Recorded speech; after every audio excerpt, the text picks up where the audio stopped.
आगामी 7 नवंबर से 16 नवंबर तक बागेश्वर धाम पीठाधीश्वर पंडित धीरेन्द्र कृष्ण शास्त्री दिल्ली से वृंदावन तक पदयात्रा कर रहे हैं। बागेश्वर बालाजी की बाके बिहारी से मिलन की इस पदयात्रा से लोगों को जोड़ने और समूचे भारत को एक सूत्र में बांधने के लिए बागेश्वर महाराज लगातार प्रयास कर रहे हैं। यात्रा को ध्यान में रखते हुए बुधवार को मीडिया मंथन का आयोजन हुआ, जिसमें करीब 7 राज्यों के YouTuber, social media influencer, media साथी शामिल हुए। पत्रकारों से यात्रा के संबंध में आवश्यक सुझाव भी लिए गए। महाराज श्री ने चैट बॉट लॉन्च किया और यात्रा का लोगो भी जारी किया।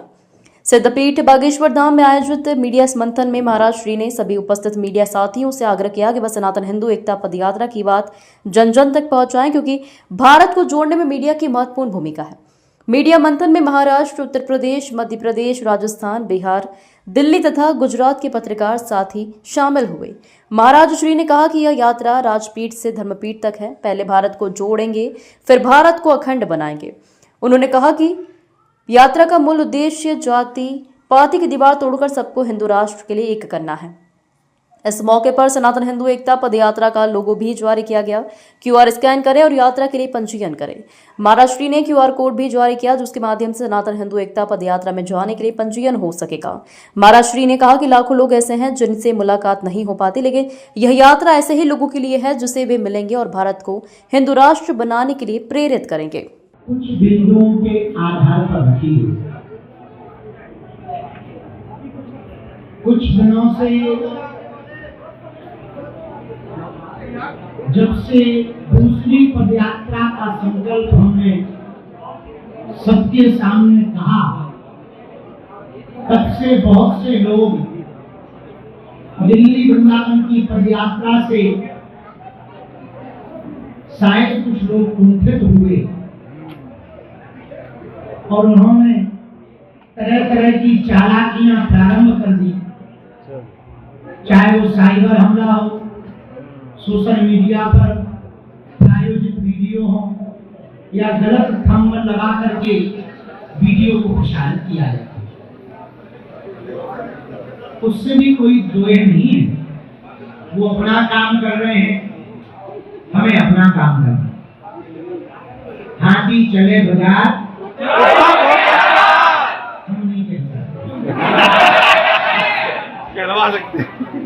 पर आज की मीडिया मंथन जो रखी गई, हमारी प्रार्थना है धाम की कोई भी जानकारी आप प्रसारित करें तो धाम की टीम भी है, मीडिया टीम भी है, यहाँ 24 घंटे रहने वाले लोग भी हैं, पत्रकार भी हैं लोकल के।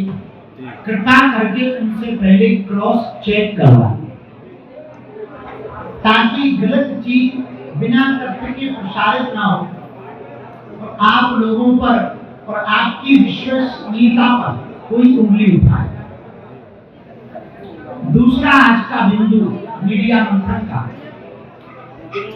जो धाम की सेवाएं लगातार चल रही, निश्चित रूप से आप जन जन तक पहुंचा रहे हैं। हम आपसे मिल भी नहीं पा रहे थे। हर 4, 5, 6 महीने में हम लोग मीडिया मंथन के द्वारा आपके प्रश्नों के उत्तर दें। आपके प्रश्न केवल आध्यात्मिक होने चाहिए, आपके प्रश्न राष्ट्र से संबंधित होने चाहिए, आपके प्रश्न ऐसे हों जिसमें राष्ट्र का भला हो, आपके प्रश्न ऐसे हों जिसमें सनातनियों का भला हो, आपके प्रश्न ऐसे हों जिनके उत्तर आज का समाज, या जिसे कहते हैं जी जनरेशन, पाना चाहता, उन तक हमारी बात पहुंच। राजनीतिक टिप्पणियों पर कोई भी प्रश्नावली नहीं होगी, लेकिन हर 5-6 महीने में हम लोग मीडिया मंथन के द्वारा अपने आपके प्रश्न होंगे, उत्तर हमारे। तीसरा बिंदु, आज आपको प्रमुख रूप से इसलिए बुलाया गया, मीडिया मंथन का जो संवाद रखा गया, आगामी 7 नवंबर से 16 नवंबर तक देश की स्थिति बदलने के लिए, देश में जो ऊंच नीच छुआछूत की दीवार है, उस दीवार को मिटाने के लिए विश्व बंधुत्व की कामना के संकल्प को पूर्ण करने के लिए, यमुना माँ को बचाने के लिए, गौ माता को राष्ट्र माता बनाने के लिए और भारत को हिंदू राष्ट्र बनाने के लिए भैया हम फिर से पदयात्रा करेंगे। तो हमारी पदयात्रा भैया इस बार 7 तारीख से शुरू होगी नवंबर में, दिल्ली के कात्यायनी माता मंदिर से वृंदावन के बांके बिहारी पर होगी। जय श्री राम। यमुना से यमुना तक की पदयात्रा है, माया नगरी से माधव की नगरी तक की पदयात्रा। ये पदयात्रा 3 प्रदेशों से गुजरेगी, दिल्ली, हरियाणा और उत्तर प्रदेश। इन तीनों प्रदेशों से 140 किलोमीटर तक की यात्रा करेंगे। लाखों लोग मिलेंगे, सबके साथ इस पदयात्रा में हम पुनः पैदल चलेंगे और हिंदुओं का सड़क पर उतरना जरूरी है। उसके पीछे ताकि सामाजिक समरसता हो, भेदभाव मुक्त भारत हो, हिंदुओं में एकता हो और हमारी यमुना महारानी बच जाए, निर्मल हो जाए, ताकि उनका जल फिर से बांके बिहारी पर चलने।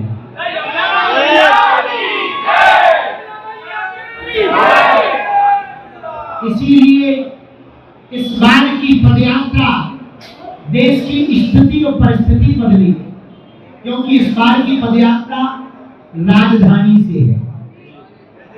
राजधानी से मतलब है पूरे देश में इसकी भूमिका है, आप सबकी भूमिका जरूरी है। देखो एक बात तो तय है, एक ना एक दिन भारत हिंदू राष्ट्र होगा। वर्तमान में अघोषित हिंदू राष्ट्र है, भविष्य में घोषित हिंदू राष्ट्र होगा। भारत जिस दिन हिंदू राष्ट्र घोषित होगा उस दिन एक बात तो तय है, आप लोगों की भी भूमिका हमारे साथ होगी। तो आपकी जब पीढ़ी आएगी, नाती पोता होंगे, तो वो भी कहेंगे कि जब गुरुजी पैदल चले थे हिंदू राष्ट्र के लिए, तब हमारे दादाजी भी उनके संगे बीजा वाली बनकर गए। एक अमिट, एक ऐसा नाम आप पीढ़ी दर पीढ़ी के लिए देकर जाएंगे जो आपके लिए तो बहुत महानता का प्रतीक होगा ही, इसके साथ देश के लिए भी जरूरी है देश को खोखला जातियां करना, देश को खोखला जातिवाद करना।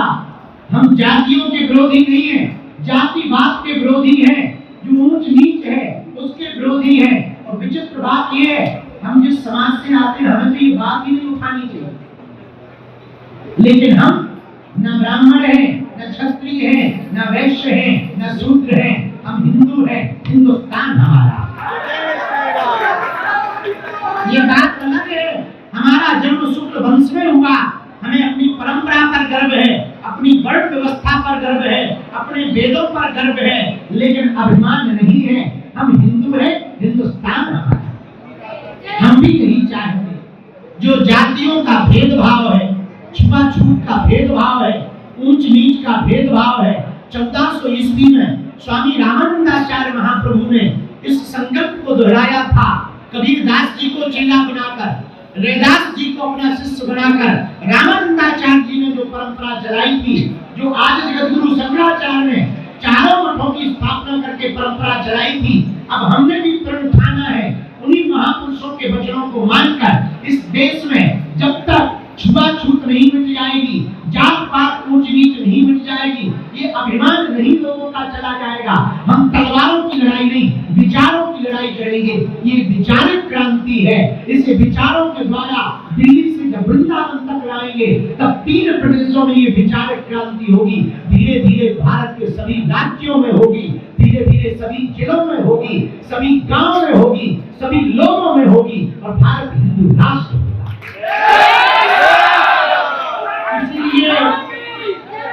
इसीलिए हम दिन रात भैया अपना धाम छोड़कर, नींद छोड़कर, भूख छोड़कर अपने कार्यों को छोड़कर, कथाओं को छोड़कर पद यात्रा कर रहे हैं।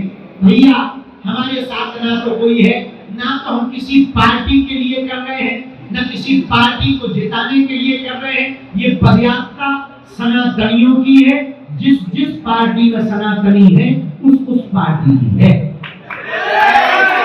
नहीं किसी नेताओं की यात्रा है। भैया इस देश को हिंदू राष्ट्र बनाने के लिए एक ही रास्ता है। पूछो क्या? साधु संतों का कमंडल और बागेश्वर धाम का सुंदरकांड मंडल। तो संतों ने तो आशीर्वाद दे दिया, ब्रजवासियों ने आशीर्वाद दे दिया, वृंदावन वाले सभी संतों ने आशीर्वाद दे दिया, दिल्ली के सभी महापुरुषों ने आशीर्वाद दे दिया। अब भैया आप लोगों से प्रार्थना है, 2-2 दिन का टाइम की छुट्टी ले लेना, 7-7 दिन की छुट्टी ले लेना। 7 नवंबर से 16 नवंबर तक दिल्ली से वृंदावन तक की तैयारी कर लेना।